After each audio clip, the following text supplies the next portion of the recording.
కార్మిక సంఘంగా గెలిచిన ఏఐటీసీ తప్పుల మీద తప్పులు చేస్తూ ఉంది.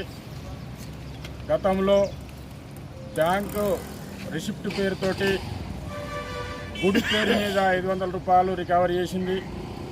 దాన్ని సిఐటిగా ఇది తప్పు అని చెప్పినాం. దాన్ని ఆపి మళ్ళా యూనియన్ కోడ్ మీద రికవరీ చేసింది. ఇది కూడా తప్పు అని చెప్పినాం. దాన్ని కూడా ఆపిన పరిస్థితి ఉంది. ఈరోజు 500 రూపాయలే కాదు, మళ్ళా నెల 50 రూపాయల చొప్పున రికవరీ చేసుకోవడం కోసం కార్మికుల వద్ద సంతకాలు తీసుకొని మేనేజ్మెంట్కి ఇవ్వాలి. అది మెంబర్షిప్ అంటారు. మెంబర్షిప్కు సందాలకు తేడా తెలియకుండా ఈరోజు ఫోర్జరీ సంతకాలతోటి ఈరోజు రికవరీ చేసిన పరిస్థితి ఉంది. ఈ ఏరియాలో ఈ నెల నుంచి 50 రూపాయలు కట్ అయితే అటు మందమారి కానీ భూపాలపల్లి ఆ ఏరియాలలో 2 నెలలై ఒకటేసారి 100 రూపాయలు కట్ చేసుకున్న పరిస్థితి ఉంది. అసలు మేనేజ్మెంట్ ఏం చేస్తుందని చెప్పి నేను ప్రశ్నిస్తూ ఉన్నాను.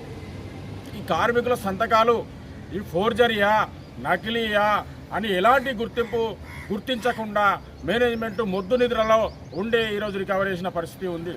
అన్నింటినీ కూడా కార్మికులకు సమాచారం ఇవ్వాలి. మీరు ఎంతమంది సంతకాలు పెట్టారు ఏం కథ అనేది నోటీస్ బోర్డులో వేయాలి. ఆ నోటీస్ బోర్డులో వేసిన దాన్ని కార్మికులు ఒకసారి పరిశీలన చేసుకోవాలి. పరిశీలన చేసుకున్న తర్వాత ఎలాంటి కంప్లైంట్స్ వెల్ఫేర్ ఆఫీసర్ రాకపోతే అప్పుడు రికవరీ చేయాలి. ఆ పని ఏది కూడా మేనేజ్మెంట్ చేయకుండా దొంగ సంతకాలతోటి ఈరోజు కడిగేసుకున్న పరిస్థితి ఉంది. గెలిచి సంవత్సరం కాలం దాటినప్పటికీ ఇప్పటికీ ఏ ఒక్క సమస్య పరిష్కరించకుండా మేనేజ్మెంట్ తొత్తుగా వివరించిన ఈ గుర్తింపు ప్రాతినిధ్య సంఘాలకు చందాలు ఎందుకు ఇవ్వాలని చెప్పి ఈరోజు కార్మికులు ప్రశ్నిస్తూ ఉన్నారు. అంతేకాకుండా దొంగ సంతకాలు పెట్టి ఈరోజు మేనేజ్మెంట్కు సహకరించి ఈరోజు రికవరీ చేసుకున్న పరిస్థితి ఉంది. తక్షణమే యాజమాన్యం దాని మీద స్పందించకపోతే మేము యూనియన్గా లేబర్ కోర్టులో ఫైల్ చేయడానికి కోర్టులో కేసు వేయడానికి సిద్ధంగా ఉన్నామని చెప్పి సిఐటిగా ఈరోజు తెలియజేస్తూ ఉన్నాం. మేనేజ్మెంట్కు తక్షణమే ఈ ఫోర్జరీ సంతకాలను పరిశీలించి ఇప్పటికైనా నోటీసు బోర్డు వేసి ఏ కార్మిక సంఘం కింద ఉన్నాడు అనేది తెలుస్తుంది. కార్మికులందరికీ తెలుస్తుంది. నేను సంతకం పెట్టకుండా నా పేరు ఎందుకు వచ్చిందని కార్మికులందరికీ తెలుస్తుంది.